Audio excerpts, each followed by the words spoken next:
Okay. Hi, everybody. Good afternoon, good morning, wherever you are. We are doing another session of SportsTech Live today, and today we are talking about one of the most hottest, exciting topics of the times, which is esports. And we have with us Michael Broda. Michael is, in few words, is an investor, ex-investment banker, and in the last few years focusing on esports and serial entrepreneur in his businesses beforehand. So, Michael, we are very honored to have you here, and I think we have some, I would say, challenging questions and topics to ask you about esport and what's happening to esport now, specifically now. Once we are, still in the post, let's say, COVID-19 period, things are starting to open slowly, but still, we believe it's an ongoing impact, and we hear that there is a lot going on in the esports space, and we would like in the next, I would say, half an hour to 40 minutes to understand from you, I would say, a few questions. If I'm a brand today, or if I'm a club or a federation, what should I do? Is this the good time to bring a fresh look on the strategy of esports? If I'm a startup, should I come to esports? Should I focus on esport, or what should I do different if I'm already in esport? And if I'm an investor, is it a good time? Am I too late? What's the story? So this is in a nutshell. Our reputation here is we do it. We touch the nerves. We touch the pain points. So let's jump straight into it. Maybe you can, Michael, share a little bit just about yourself, and we can get going. Hi, Amir. Thanks for the invitation, and happy to be here. We had already many discussions about esports so far. So once again, thank you for inviting me. Good day to everyone who's watching that. Some info about myself. I'm running at this moment ESPL, Esports Players League. This is a huge project building national leagues globally. Right now we are running in 10 countries. So maybe I will come later to that, because this should be really in accordance what I think about this industry right at this moment. I'm also invested in a couple of other esports projects. So basically investing and esports insight is something what I'm trying to combine. And basically, since I'm coming from the financial industry, and my background is being a trader, working with algorithms, working with stuff of that, like in the past, 15 years ago, I see many different, many similarities, because it's all about data, it's all about information, and how to connect it. So that's why I'm very, very excited about esports, about the industry. You asked many questions in the beginning, and I didn't note them, but we can start with the momentum. We can start with the momentum. Sorry, you go. I was saying, let's start with the momentum of the esports industry. Are we in a momentum? Are we in a momentum? Yes, of course. I think that what we see, and it's not only in esports, everything what was built up to become digital, it's becoming extremely fast now, right? Like the digital infrastructure in many industries is set, but it was not really used, right? When we look at Zoom or video meetings. It's very convenient. We learned it now the hard way because we were forced to do it, but we had it already for 2-3 years, and the people were skipping that. So suddenly everyone understands and sees basically that you can start to work from home, and that e-commerce basically it's getting a second life, and suddenly all e-commerce projects which become unsuccessful are successful again. And I think this rule is also very important for esports. You remember in the past, I think when we met a couple of years ago for the first time, I was very optimistic about the number of esports.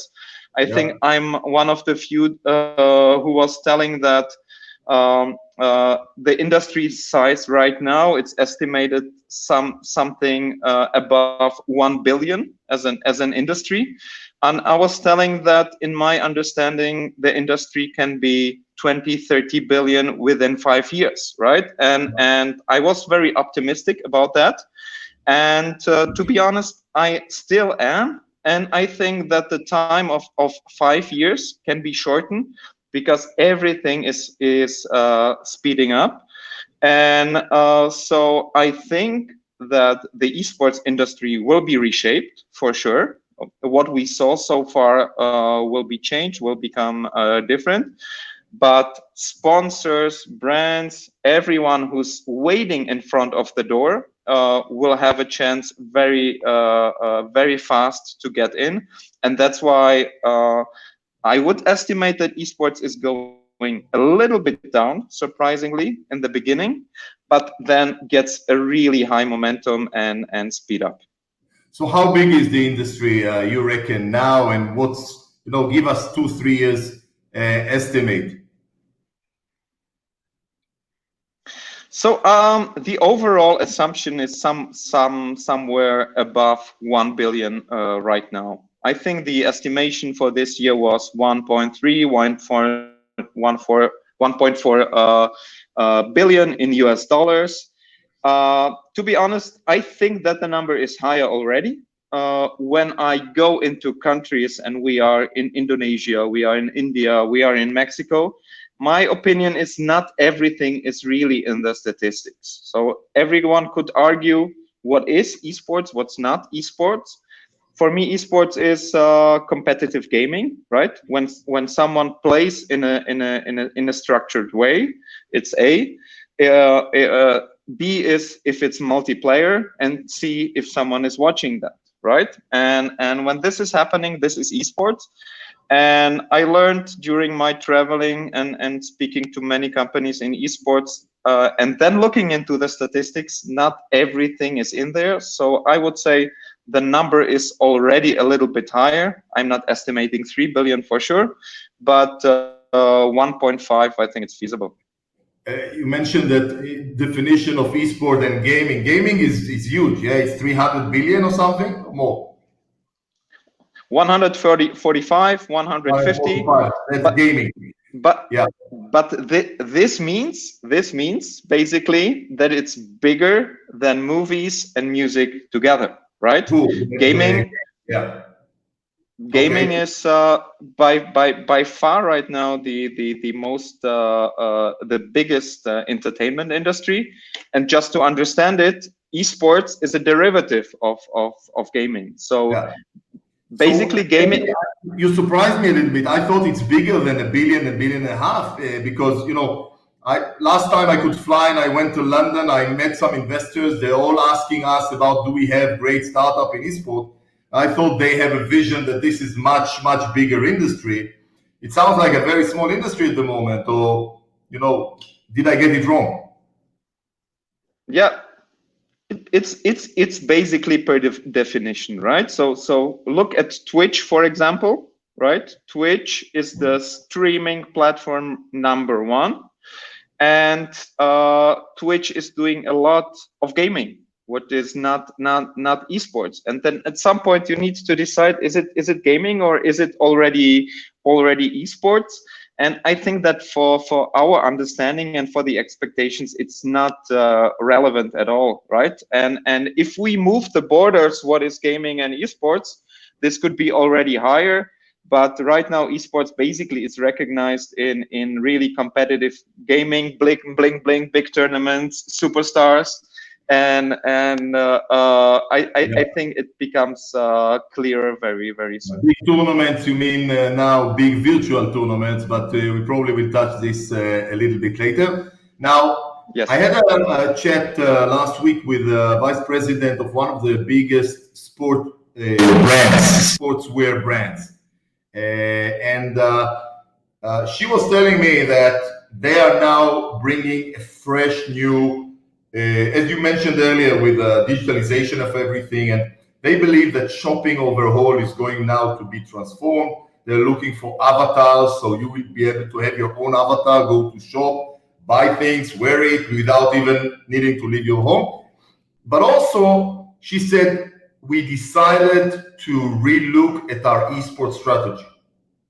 Now, for the brands and clubs and leagues that are watching this, yeah, and all the stakeholders in sports, why should people relook at esport now? What's the reason behind that?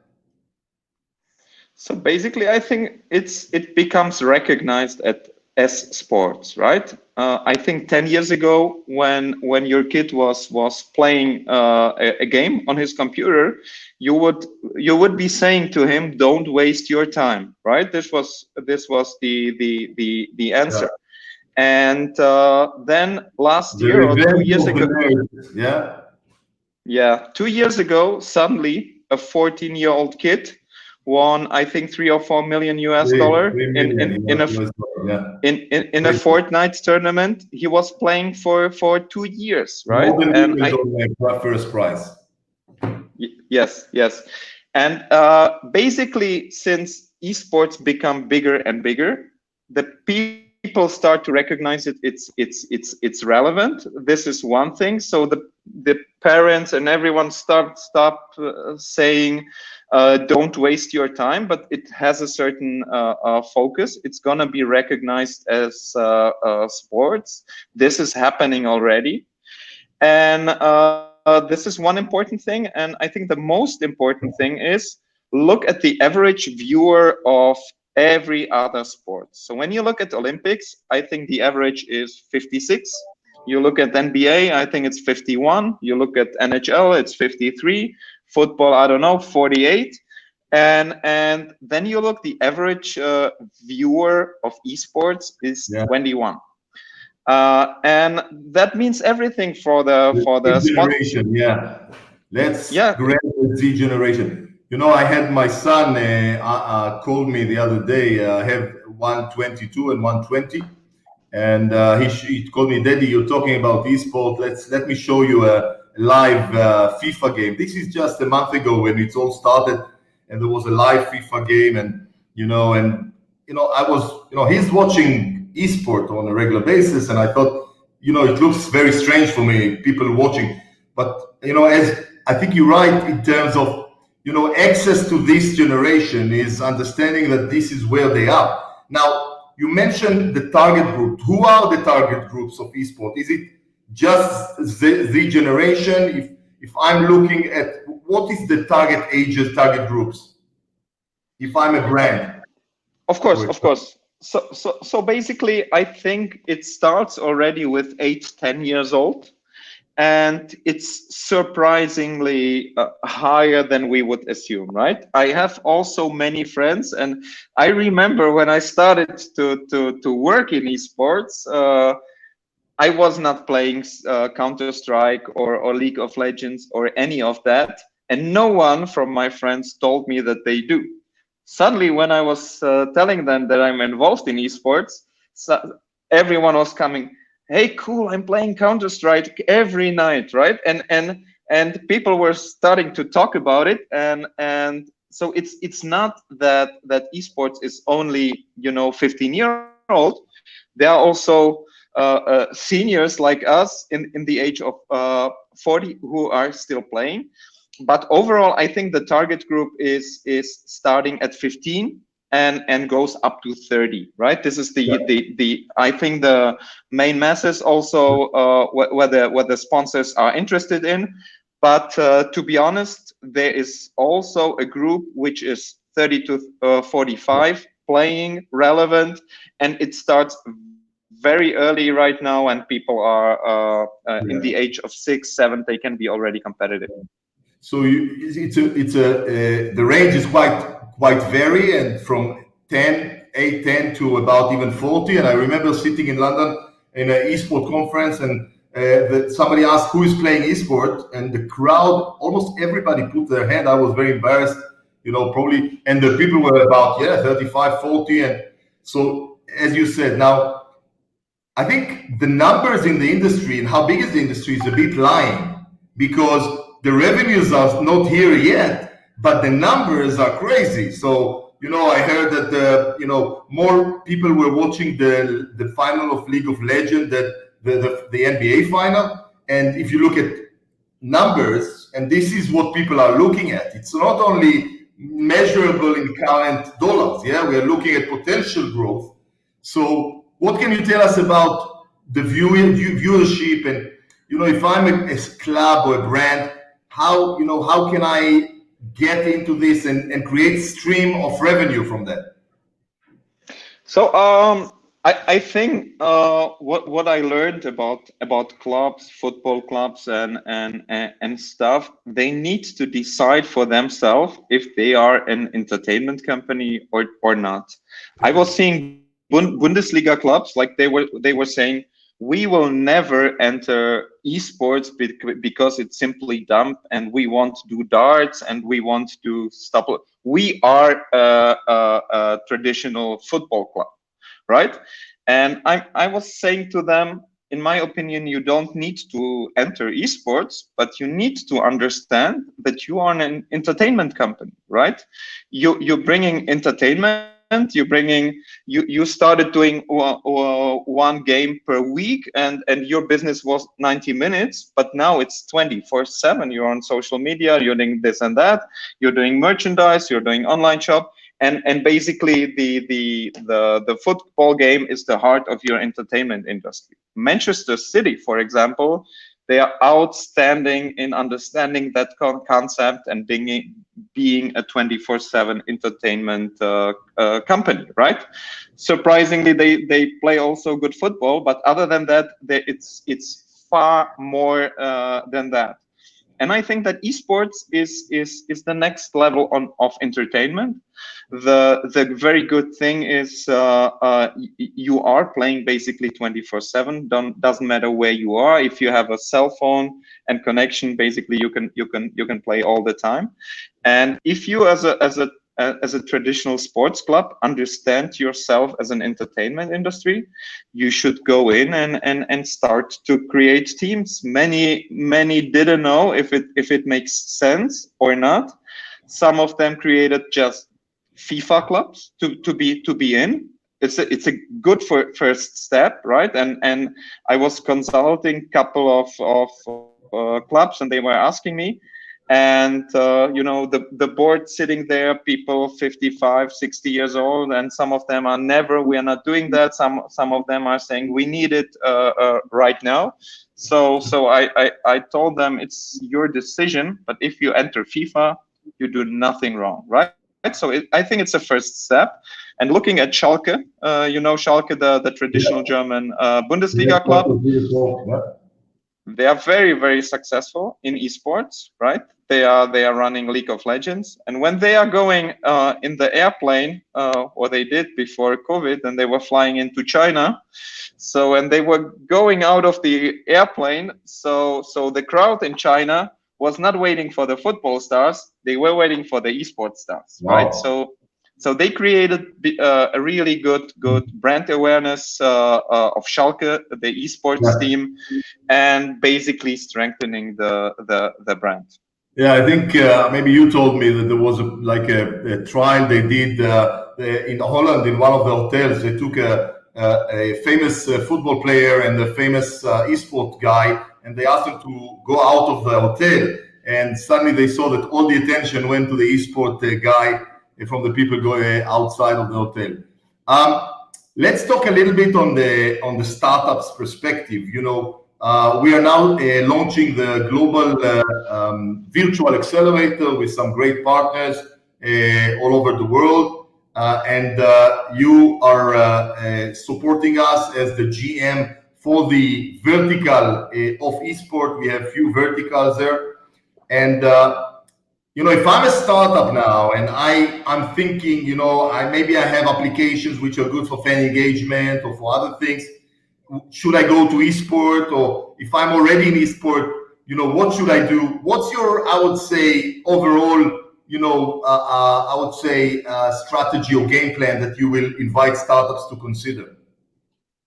So I think, and this is what I focus on, I'm saying it and describe it as digital infrastructure, right? I think what is really missing and needs to be developed and is, of course, already in progress is digital infrastructure.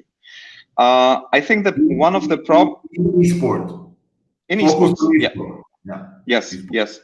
So digital infrastructure means basically that you're moving an information, that you're moving assets from left to right in esports and basically building data and have information. So what you see, for example, for the big brands, and I think you spoke to many of them too, it's very difficult to calculate their ROI in esports. They have no clue when they invest, if it makes sense or if it doesn't make any sense. They are usually on a t-shirt. And when you look at the esports industry from the helicopter perspective, right now it is built the very similar way like traditional sports is. So you have sponsors, you have teams, you have media rights, you have fans, and you put it into a package, and then the outcome goes to pro players, basically, right?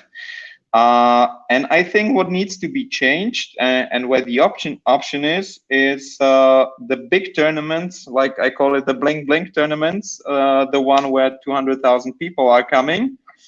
This is 1% basically of the esports industry, but you can play everything, and this is the beauty of esports.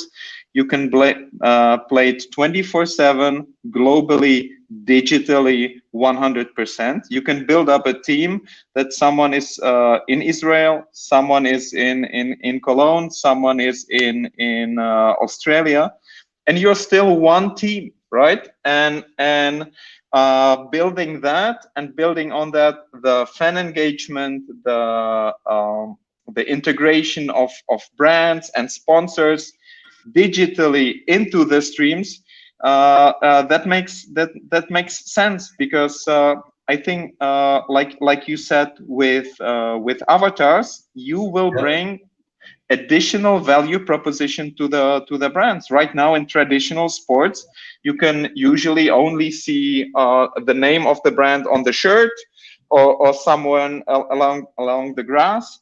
But in esports, because and then we go into streaming, you know the number of people who are watching. You basically know who exactly that is. You know what he likes, what he dislikes, and this, when the infrastructure is really set up in the right way, gives incredible opportunities for sponsors. So you mean like Facebook at the moment, that they know everything about us? Yeah, we think about something to buy, it's already in front of us on the screen. The same opportunity is for the esport, I would say, stakeholders, because they can see everything, and the screen can tell a lot. What I like, what I dislike. There is much more information that you would have usually on the traditional sport, if I get you right.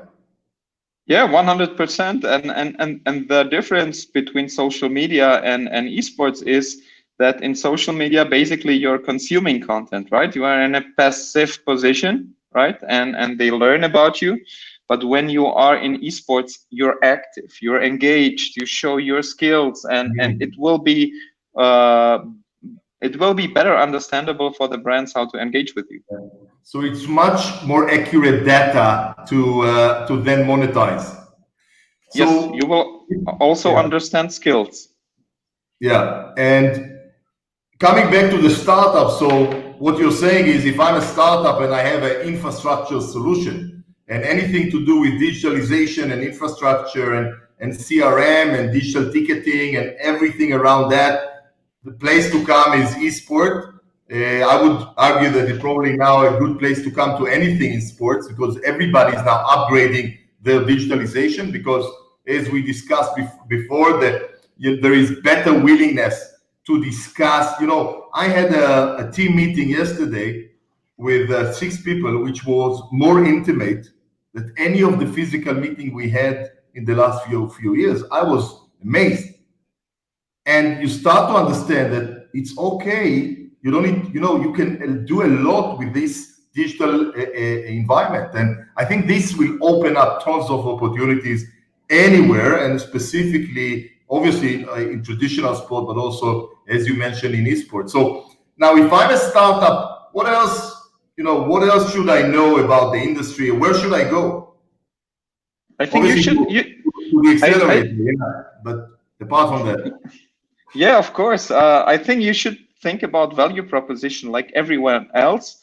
And I think that we need to think outside the box, right? I think we shouldn't make the esports industry 1% better, but how can we do things really, really differently, right? There are some stakeholders in the industry. There are pro teams, there are sponsors, there are publishers, and everything what and I'm a big fan of AI, machine learning, stuff like that. And basically, the beauty of this industry is it produces data, right? Yeah. And if you can capture the data in the right way, analyze them, and build extensions, AI, whatever on it, then you can come to surprisingly good results, right?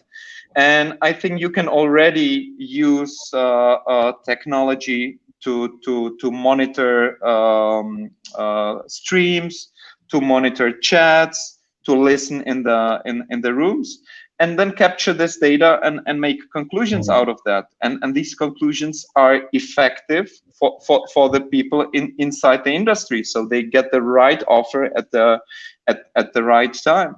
Publishers, they are interested in their gamers playing professionally and improving and like the game more and more. And value propositions by using good state-of-the-art tech is something I think it's very interesting in, because in my understanding, esports is not about esports just playing competitive a game.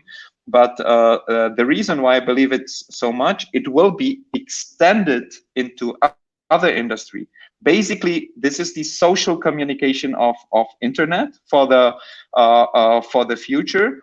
And imagine, for example, by having AI and so on monitoring you and your improvement in esports, how you play, how you move from game to game, or you stick to the game, become better, or always stay on the same level, being aggressive, non-aggressive. This you can basically, this data, if you can monitor, so we could build an HR profile on you, for example. And I think this is something we will, in the next 3, 4, 5 years, deal with it, and then we understand that esports it's much bigger than just playing one game in a competitive mode.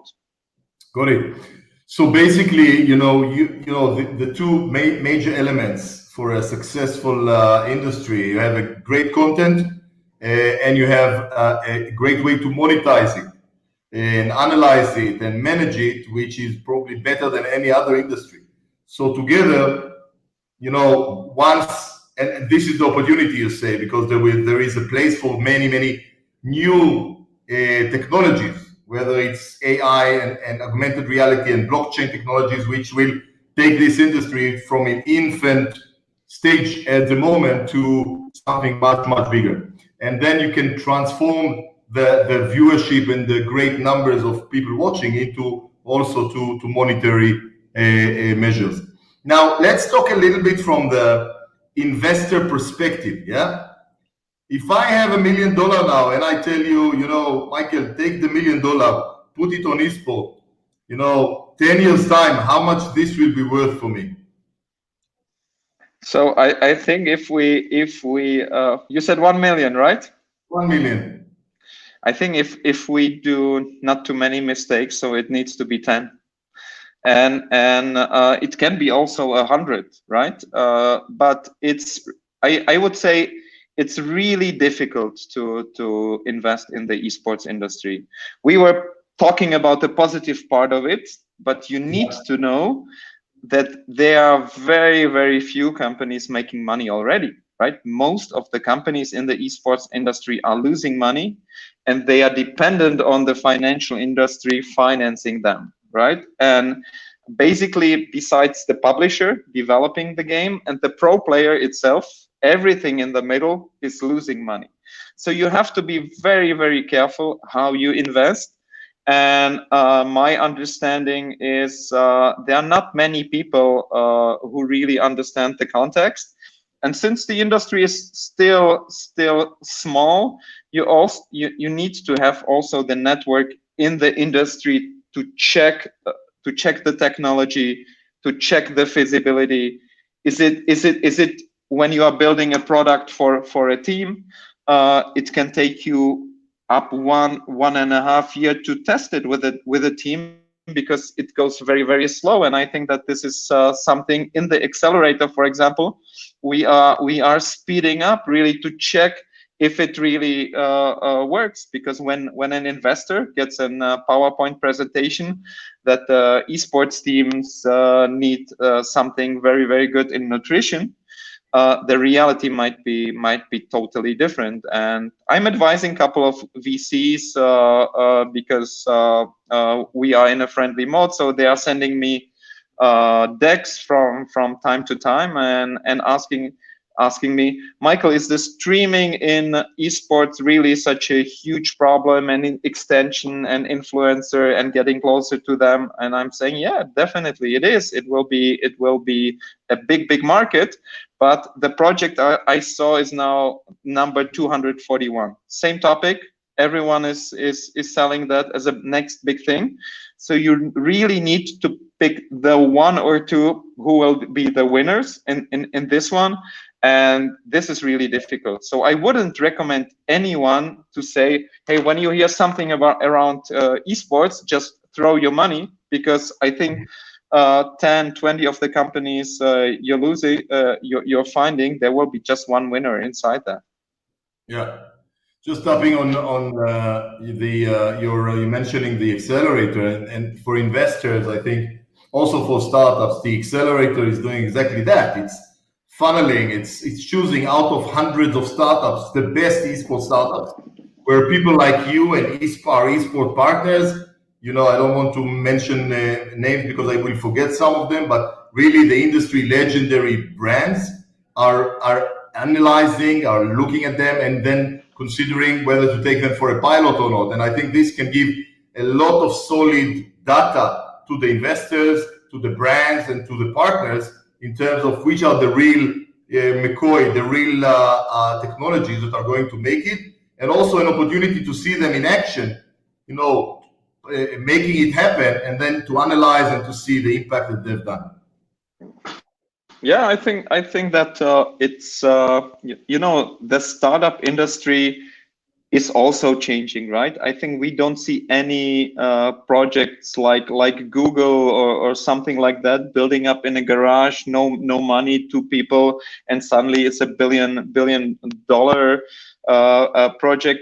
I think we won't see that in other industries anymore, and we don't see that in esports. I think that building up a company, there is more hands-on, more network, more anything, AI from the side, and I think that in esports it's very much needed, because you can burn a lot of money in the beginning, or you can do the good things at the right time. And also during Corona, every investor will be careful right now. I think that we all know that the VC industry stopped in the second quarter completely. In the third quarter, everyone is focusing on saving its own startup projects. So this means everyone will be really, really careful with the investment itself. And then you need to have a value proposition also for them. So you need to have a clear sales plan. You need to have the network. You need to have the tech know-how and all of that. So the better the environment around it is, the more successful it's going to be. Yeah. It reminded me when you said that I remember when it was 99, 2000, and people and I was still in a startup, and people were asking outside. I met some builders and people from not totally out of the industry asking me if I know any startup to invest in, because it was so cool to invest in startups, and then the dot-com boom came over. So now basically you say, investing in esports, it's not that easy, and you need to be very careful, bearing in mind that things will come back and people understand the opportunity, great opportunity in esports. You need to surround yourself with the right, I would say, like anything, and perhaps look for places where you're spreading your investment on different structures, because you don't really know. There's so many platforms. Let's speak one other topic, let's speak a little bit about the standardization. I met a group in Tel Aviv. People came over and they said that they are the world, like the FIFA of esports. So I spoke to one of my experts in one of the team owners of esports, and he said, that's rubbish. There's so many organizations claiming to be the FIFA of esports, so many competitions. So what's happening in the regulation, in the standardization? It looks like a chaos. Yeah, I think it is. And I am not having really an opinion how this is turning out, because, by far the biggest company in this industry and outside this industry is Tencent, right? Tencent, the Chinese company, is owning basically almost every publisher, streaming platforms, and everything. They're really, really huge. They are a very, very relevant player. And they built something like that themselves, right? They're putting the main stakeholders of the industry and trying to build that. The same attempt was done by ESL and players around this network. They are national offensives, right? But the question is, who's gonna make it at the end of the day? I have no clue. I saw so many ideas, so many people telling we are the one.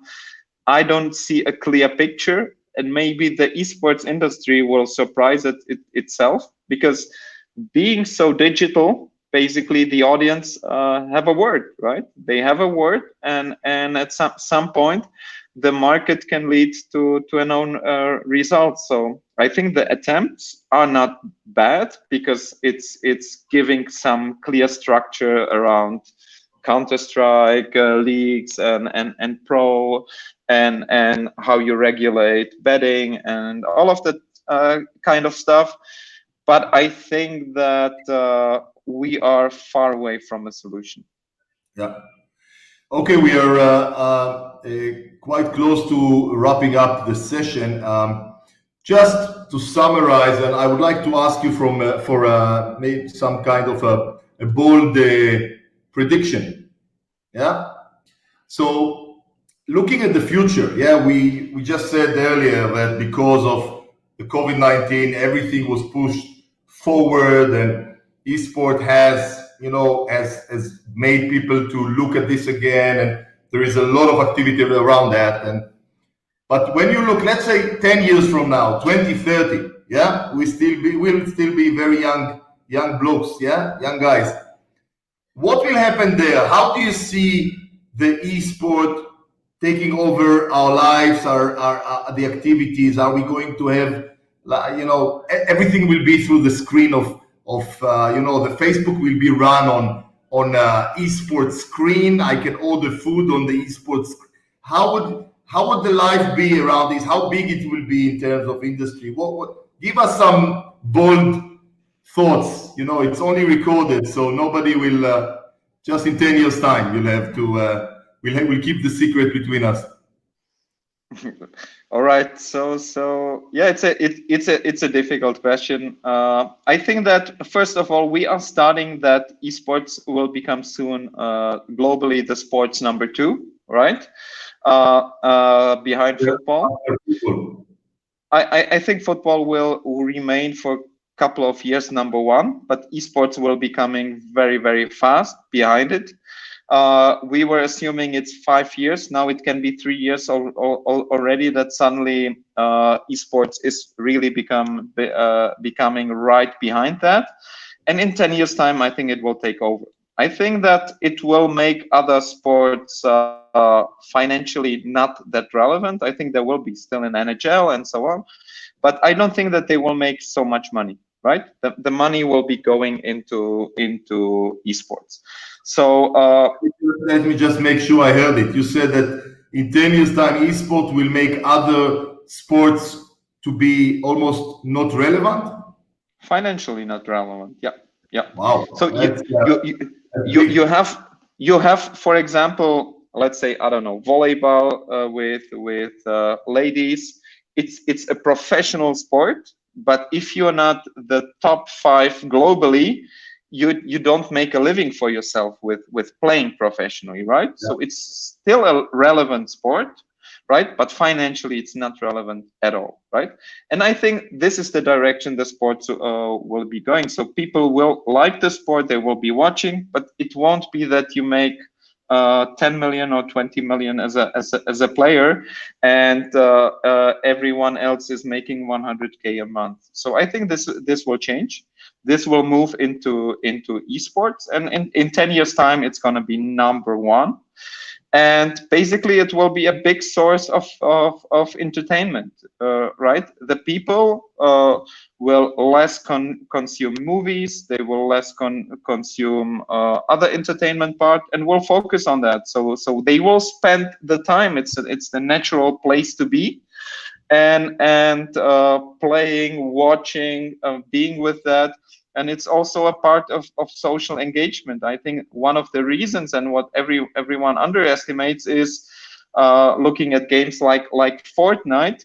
Everyone is thinking it's just a game people are spending the time with, but it was developed over 20 years as a social communication project, right? Yeah. And kids being at home playing Fortnite means they're on their headset, they are with their friends, talking, discussing, and spending time. So this will speed up, and you will watch it on your cell phone, tablet, however the technology might look in the future. And streaming in a new way will become very relevant. So it becomes a big part of the entertainment, and then it becomes a big part of the business because you can connect it to it. Michael, we've just done just over 40 minutes. I feel like a promo. We can extend this. There's so many topics, but I think we covered quite a lot today. Let's use the opportunity here to invite startups, top quality startups, to apply. I will put the link below so you can see the link to the global virtual accelerator.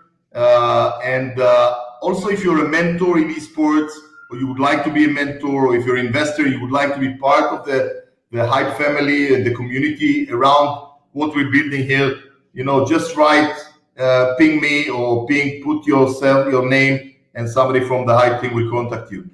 So thank you again, Michael. Always a pleasure, and see you soon. Thank you very much. Bye-bye. Bye for now.